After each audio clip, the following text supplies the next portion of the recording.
All right, so today we're going to start covering Chapter 11, or the elbow joint for kinesiology. First things we need to identify are going to be some bony structures that we'll need to know. The first bony structure is the largest bony structure of the elbow, and that will be our humerus, also known as the funny bone for its name. The other two bones that we need to know are the radius. The radius is thumb side, okay, so we can see the radius runs up thumb side, and the ulna, which is going to be fifth digit side. Okay, so we have ulna up the fifth digit side. We also have the radial styloid process and the ulnar styloid process that are at the end of the radius and ulna. Okay, the first muscle that we're going to talk about will be the brachialis. The brachialis origin is at the distal half of the humerus. Okay, so we're talking halfway down the humerus, distally. Okay, so we're more distal. We're farther away from the midline of the body as opposed to closer with proximal. All right. So we're distal half the humerus on the anterior surface, and it's going to go to the coronoid process of the ulna. So we're going to find the ulna, okay? Ulna is going to be fifth digit side. Coronoid process will be just below the epicondyle of the ulna. All right? Its action for the brachialis is elbow flexion. So just flexing of the elbow. Elbow flexion is the brachialis. The brachialis is an assistive muscle to the biceps brachii. Our next muscle has two heads. Our next muscle is the biceps muscle. The biceps muscle, thank you for that display. The biceps muscle has a long head and a short head. The short head of the biceps, where it gets its two names, is the two heads. The biceps short head is going to originate at the coracoid process of the scapula. Okay? So, as far as scapula, coracoid process, we have to, you got to stay still. You have to dig in, and it's going to be prominent. It's going to be just below the acromion process and in between the acromion and the clavicle. Okay? So, just below the acromion, we'll have a prominent bone that sticks out. It's going to be the coracoid process. All right? Now, the long head of the bicep is going to be in the supraglenoid tubercle of the scapula. So if you take a look at page 169 of your book, you can see that the long head is going to run right through the bicipital groove. Now, when we're palpating the bicipital groove, we are always palpating the long head of the biceps. And that's important to know, because the long head of the biceps is going to wrap around the top of the humerus and go into the scapula. Okay? So, bicipital groove, we're going to find the groove that's in between. We'll palpate with two fingers, and you can see that bicipital groove will stick out. If you ever have problems finding the biceps, you can have the patient thumb up. Don't let me push you down. Resist me. Don't let me push you down. There you go. And the biceps will pop out. Okay, so we can find that long head of the biceps if we need to. Now, the biceps muscle does insert on the radial tuberosity of the radius. Okay? On the radial tuberosity, we're going to find thumb side. The biceps tendon is the one that we often feel here in the elbow joint. It sticks out. It's very prominent. Once again, don't let me push you down. You got to bend your elbow.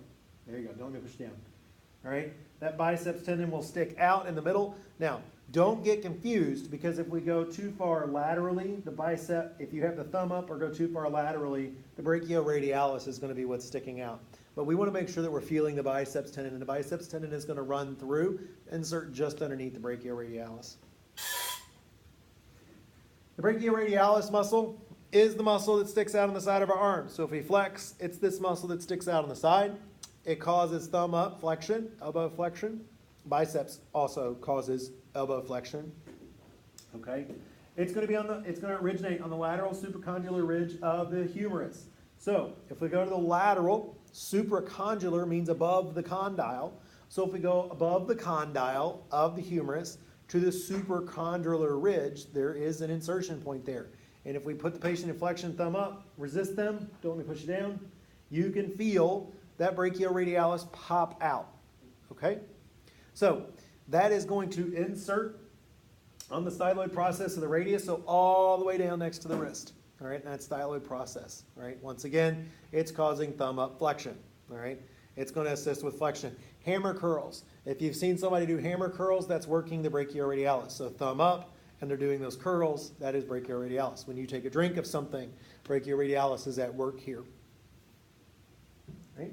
Our next muscle is the tricep. By its name, it's going to have 3 heads. All right, tri meaning 3. Biceps has 2 heads, a long and a short head. The triceps is going to have 3 heads.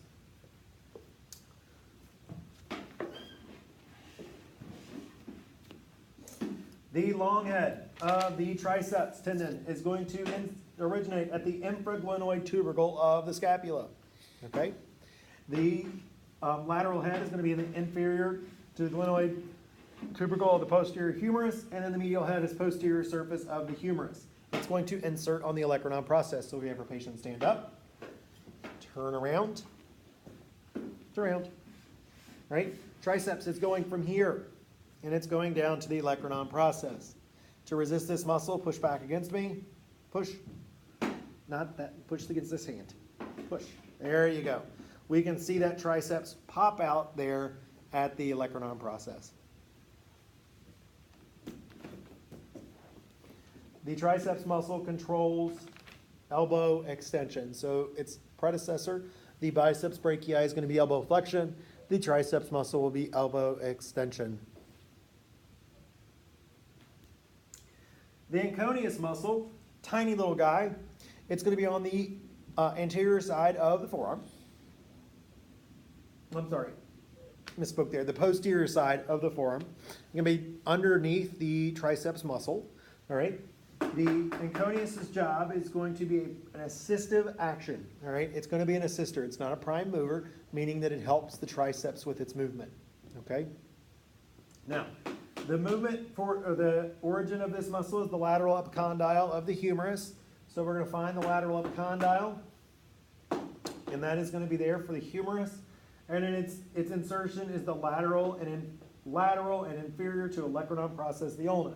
So it's running from the lateral epicondyle down to lateral and inferior of the olecranon process. Okay, so around the same area that we're going to have the triceps insert. So once again, that's helping with triceps movement. Okay. Pronary teres, its only job is to pronate the forearm. It is going to assist in flexion. Okay. On the anterior side of the elbow, once again, we're talking about a muscle that is going to originate on the medial epicondyle, and it's going to insert in the lateral aspect of the radius. Okay. So we're finding medial epicondyle going to the lateral aspect of the radius, okay? Its only job is to pronate, okay? Pronate. Supinate would be down, pronate. I need to tell you something, Dad. This key was under a bed. Under that bed. Pronate, it's going to shorten and go down, and okay, pronate down, supinate, holding a cup of soup, okay?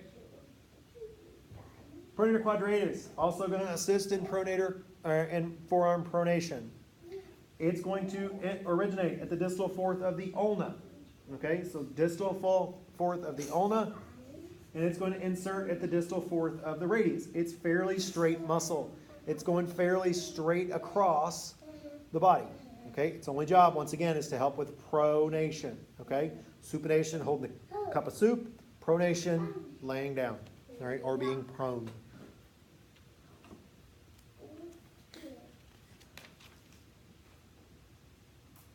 The supinator muscle is going to do exactly the opposite of the pronator muscles. It's going to supinate, meaning that we're going to have the origin on the opposite side of the arm. Okay? The lateral epicondyle of the humerus. So we're going laterally as opposed to medially with the pronator. Lateral epicondyle of the humerus, and it's going to insert on the anterior surface of the radius. All right? So still on the radius, still on thumb side, okay? And it's going to be on the anterior surface. Its job is to hold the cup of soup, all right? And that is all the muscles that we're going to cover in the elbow. The assignment will be posted, and have a great week.